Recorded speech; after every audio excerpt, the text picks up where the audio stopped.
Bonjour à tous, nous continuons aujourd'hui notre présentation des relations arméno-vénitiennes et particulièrement l'examen de la profondeur historique de ces relations par l'évocation de deux femmes d'exception qui ont marqué le destin de Venise.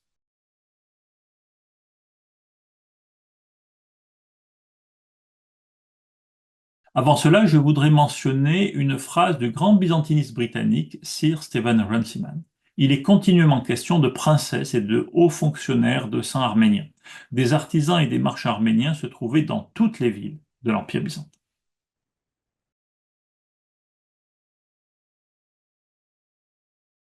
Commençons aujourd'hui par Marie Argire, une femme raffinée et coquette qui réintroduisit en Europe l'usage de la fourchette. Marie Argire était une princesse byzantine doublement d'ascendance arménienne. En effet, elle était l'arrière-petite-fille de l'empereur Romain Ier les Capènes et la nièce de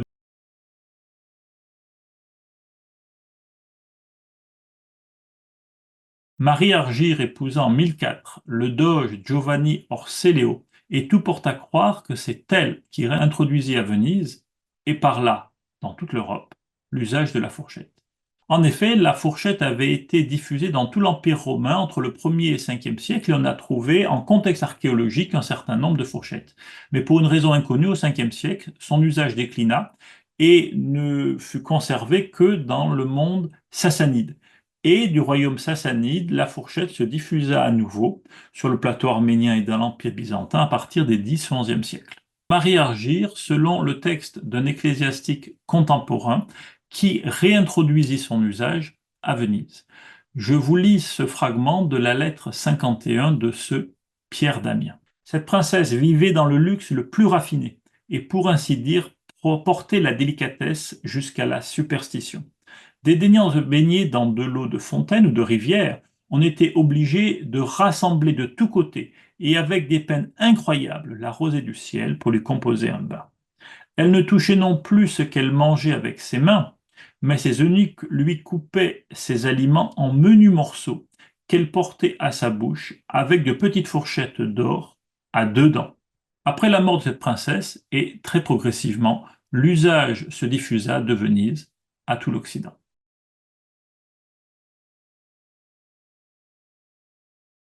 Passons maintenant à Caterina Cornaro, qui est devenue la femme du roi de Chypre, Jean II de Lusignan. Il faut savoir qu'après la chute des royaumes de Jérusalem et d'Arménie, le titre de roi d'Arménie et de Jérusalem est passé dans la famille des Lusignans jusqu'au roi de Chypre. Le dernier d'entre eux, Jacques II, avait été forcé par son père à entrer dans les ordres et avait même été pendant quelques années l'archevêque de Nicosie avant de fuir en Égypte. Revenu à Chypre, il passa une alliance avec les Vénitiens pour que ces derniers l'aident à conquérir le trône royal. Et une fois qu'il devint roi, il concrétisa son mariage avec une aristocrate vénitienne, la fameuse Catherine.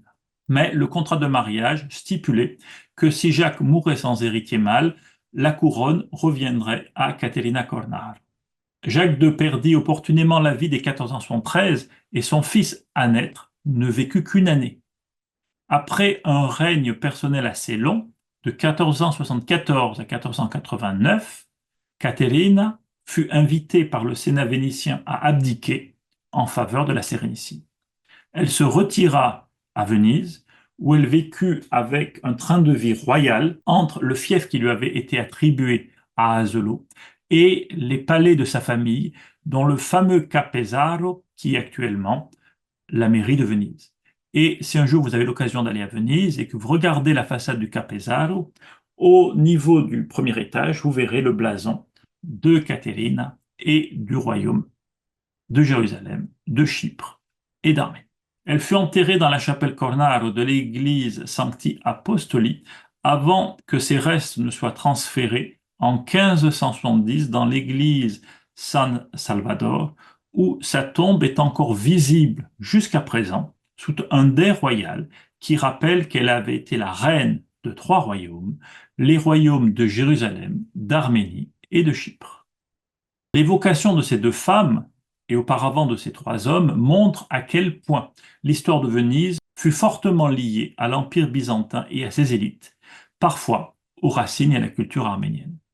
De plus, l'histoire de Caterina Cornaro nous permet de comprendre les trésors de subtilité qui ont permis aux Vénitiens d'exploiter toutes les opportunités qui s'offraient à eux afin de maintenir, voire d'accroître, un empire commercial en Méditerranée orientale et durant des siècles. C'est tout pour aujourd'hui. Dans l'épisode suivant, nous allons traiter d'un autre aspect de la relation entre Venise et les Arméniens, les relations interétatiques entre l'État d'Arménie de Cilicie et la République de Venise, et ses conséquences à Venise, bien sûr. Si cette vidéo vous a plu, n'hésitez pas à vous abonner de manière à être averti par les autres vidéos de cette série, à nous laisser vos commentaires et à mettre éventuellement un j'aime. Un parcours de formation sur Venise et la tradition mikitariste sera proposé dans le cadre du campus numérique arménien dans les prochains mois. Plus d'informations sont disponibles dans la description. Les livres de sources d'Arménie en lien avec ce thème vous sont accessibles avec une réduction de 50% en utilisant le code Venise 2024. C'est tout pour cette fois. On se retrouve dans la prochaine vidéo.